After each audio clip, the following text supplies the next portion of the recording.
ગાંધીધામના મેન બજાર વિસ્તારમાં બુધવારે વહેલી સવારે ચોરીની ઘટના સામે આવી હતી। અંદાજે સવારે 4:30 વાગ્યાના અરસામાં 3 અજાણ્યા તસ્કરો જલારામ સિલેક્શન, વંદના સ્ટીલ પોઈન્ટ, પોલીસ સ્ટેશન 4 રસ્તા પાસે આવેલ સનરાઈઝ સિલેક્શન નામની દુકાનોના શટર તોડી અંદર પ્રવેશ્યા હતા।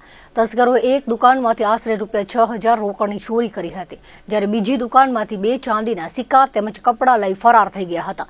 સમગ્ર ઘટના દુકાનમાં લગાવાયેલા સીસીટીવી કેમેરામાં કેદ થઈ હતી। કેમેરામાં જોવા મળતા ફૂટેજ પ્રમાણે 3 શખ્સોએ ભેગા મળી શટરને વાળી એક શખ્સ દુકાનમાં નીચેથી અંદર પ્રવેશ્યો હતો અને મોબાઈલની લાઇટ ચાલુ કરીને કિંમતી સામાન શોધતો જોવા મળ્યો છે। બાકીના 2 શખ્સો બહાર આંટાફેરા કરી ચોકી કરતા જોવા મળે છે।